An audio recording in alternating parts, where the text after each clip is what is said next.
Hi, I'm Dr. Alexis Conason. Thank you so much for joining me live today. Um, I am going to be talking today about what one of my favorite F words is. And I'm going to get to that in just a minute. But first, I want to introduce myself. For those of you who don't know me, I'm Dr. Alexis Conason. I'm a clinical psychologist here in private practice in New York City.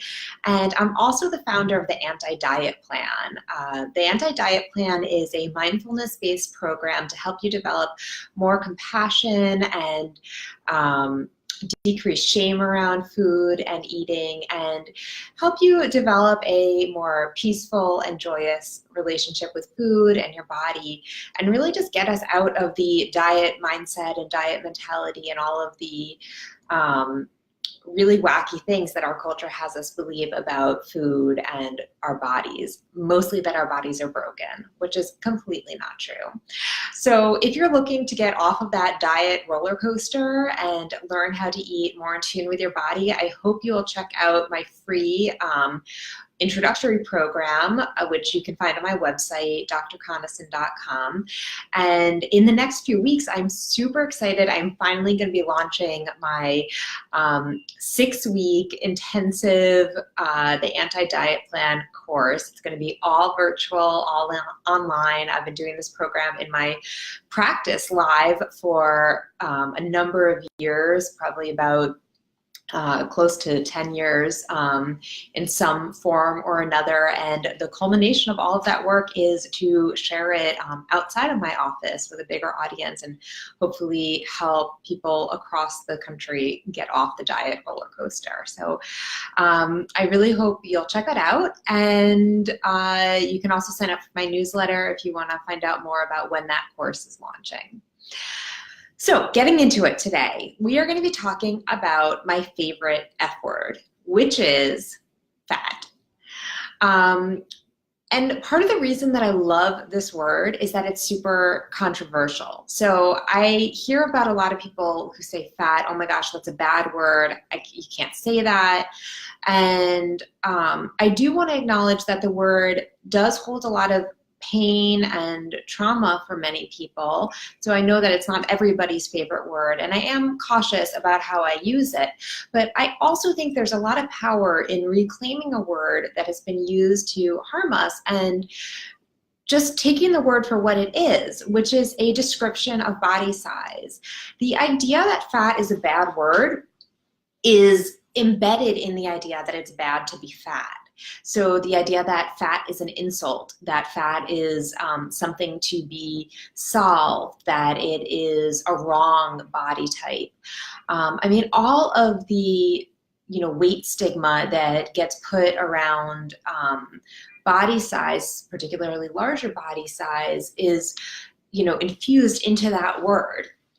So I think that there's a real power in saying, fat's not a bad thing.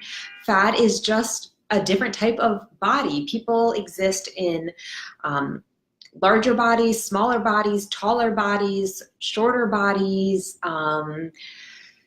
bodies that look all different kinds of ways. And that's the beauty of the human experience. I mean, how boring would it be if we were all exactly the same? So, I think that it's really important that we move away from thinking about fat as, something that's negative, and to start to question our assumptions about that. If you feel that fat is a bad word, maybe, start to delve a little bit into why. What feels so dirty about that? What feels so off-putting about that word? I think that there's also a lot of euphemisms that get used to kind of dance around describing someone as fat. And these things can be actually, I think, reinforce that fat is something that's so bad that we can't even talk about. We can't even name it. So we start saying things, like, oh, she's, curvy, or he's husky.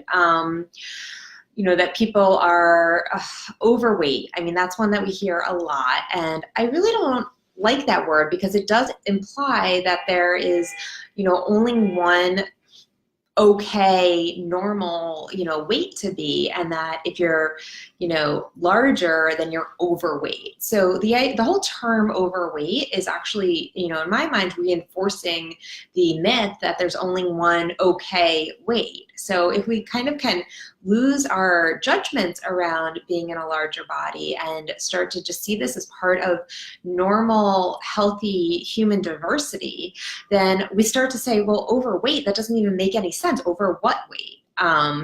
So the whole idea is just embedded in a very problematic structure. Obese, we hear a lot. There's actually some research that looked at how people like to talk about their weight, and obesity was one of the most hated words that anyone, wanted to hear. And part of the reason that I dislike it so much is that it is, pathologizing and medicalizing a certain type of body. So the idea that people who are in larger bodies are inherently sick, I think it's hugely problematic, because there are a lot of people who are healthy in a larger body, and there's a lot of people who are unhealthy in a smaller body, and there's a ton of people doing really unhealthy things to change their larger body into a smaller body. So I think we really need to separate the ideas of, obesity and health, like to separate them from each other. And I don't know how we can do that when we're using terminology that literally means an illness. I'm not sure how many people are aware, but as of 2013, I believe, so it's been quite a few years ago, the American Medical Association actually designated obesity as a disease. So that means that obesity is actually considered an illness. Just being at a larger body size is considered by one of the leading medical organizations, probably the largest and most respected medical organization in the world, or certainly in the country.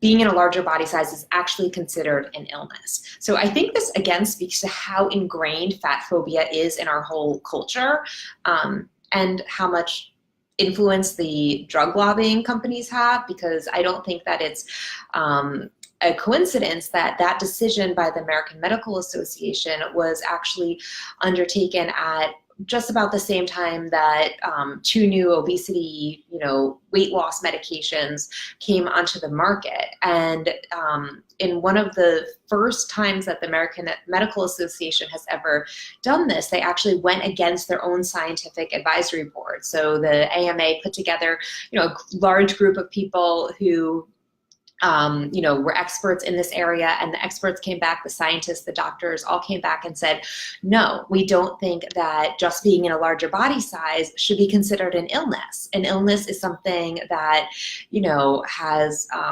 actually makes you sick, that has symptoms, and so the American Medical Association actually said, well, thanks, but no thanks. We appreciate your input, but we're going to move forward with classifying obesity as a disease. And I don't know, may call me a skeptic, but I don't think it's a coincidence that there was, for the first time in a number of years, some new medications that were in the pipeline, and having obesity diagnosed as a disease was hugely profitable and beneficial for these medications, because they were now able to be covered by insurance. So sadly, that's like how our medical industry kind of works in the great US of A. And often the medical advice that we're getting is not really in our best interest, but it's sometimes what's in the best interest of the pharmaceutical company. So I think that's kind of scary. But I think the idea that, obesity is considered a disease, just being in a larger body is considered an illness, really speaks to, again, the entrenched fat phobia that we have in our culture. So that's another reason that I don't like the word, obese. And then when we talk about, a lot of people say, well, why can't we just say plus size? Why can't we call someone plus size? Because we don't call someone fat, because fat is bad. Can't use the word fat. And plus size, I really don't, that term is fine if we're talking about like going shopping and trying to buy an outfit, but we don't refer to people who are, smaller bodied as straight sized. So I don't know why we're calling, a certain body type by a clothing size. That just kind of doesn't make a lot of sense to me. at the end of the day, of course, whatever words feel right for you to describe your body, I completely respect, and we can go by, I always use, when I'm working with clients, I always use the type of words that they use, that they want to feel most comfortable using. And I would never, use the word fat with, in a context where I didn't think that the person, where I didn't know how the person already felt about that word, or where the person didn't already identify as being a fat person. But I do use it in conversation sometimes with other professionals to kind of provoke a conversation where they might say, oh, you just called someone fat, you can't say that. And we can talk about why that's such a bad thing. And usually what it brings out is the type of weight bias and shame that people have around their own bodies, and around this discrimination that's just so pervasive about larger bodies, and the idea that it's an insult to call someone fat. So I would love to see a day, and I think that we are actually, for one of the first times, I'm feeling hopeful about the direction that our culture is going to address issues around body and weight stigma. There was a wonderful article in the Huffington Post last week. I don't know how many people saw it, but it really dived into, the pervasive weight stigma, and kind of said, like, what the heck have we been doing for the past few decades? We've really been harming a lot of people. And it went viral. It was hugely popular. So if you haven't read that, I think you should check it out. I would love to hear your thoughts about it. But for the first time, I do feel hopeful that we're kind of like inching in the right direction, away from seeing fat as such a, terrible, bad thing that we can't even call it what it is. We have to dance around the subject. So I really, would love to see a day that we can just say someone's fat the way that we would say that someone is tall, or someone has brown hair, or someone, any other kind of way that we might describe somebody. So I hope that you will think a little bit about how you feel about the word fat.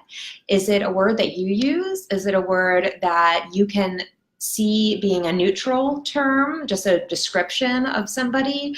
Or does that word get so embedded with all of the weight discrimination and fat phobia that we have in our culture, that we somehow have decided to turn a certain type of body size into an insult? So I hope you'll see this as an invitation to reflect a little bit on your thoughts about fat. I wrote more on this in a blog post for Psychology Today, if you're interested in reading more about my thoughts, which was called, "Is Fat the New F Word?"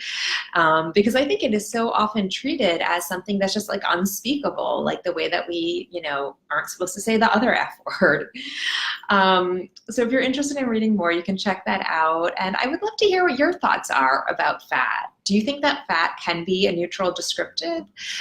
Do you think that it has to be an insult? Or is there just so much pain and trauma attached to that word that, it's something, we can't even go there. It just is too painful and carries too much hurt for a lot of people. Whatever your thoughts are, I hope that this is going to open up a conversation, and I hope that it will open up a conversation for you with people in your life to think about, why has fat become a dirty word?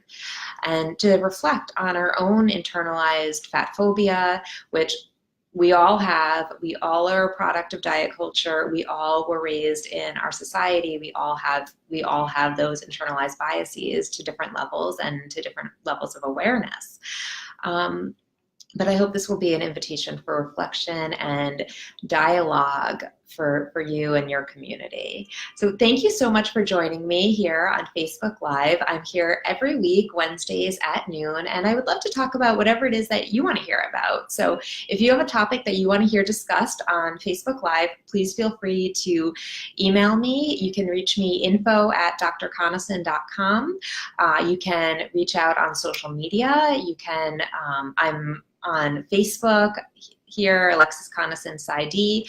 I am on Twitter at Conason Psy.D, and I am on Instagram at The Anti-Diet Plan. So you can use any of those platforms to reach out to me and let me know what you want to hear about. If you have a specific question that you want me to answer, I would be happy to do that.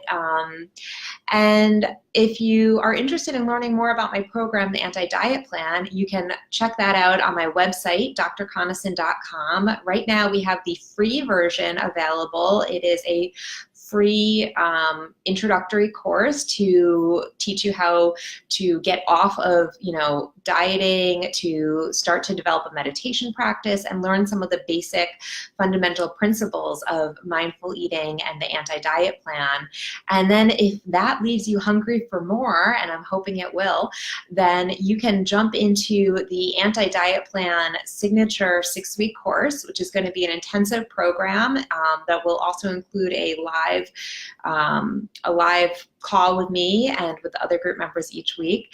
And I think this program is going to be really meaningful and exciting, and I'm super excited about it. I've been working really hard on it for the past several months. That is going to be launching in the next few weeks. Stay tuned. I don't have a specific start date yet, but if you are on my email list, either from having to sign up for the free course or from my newsletter, you will definitely be notified. And the first cycle of the group is going to have some really exclusive discounts and bonuses and great stuff. So I hope you'll get in that kind of founding members initial cycle of the program.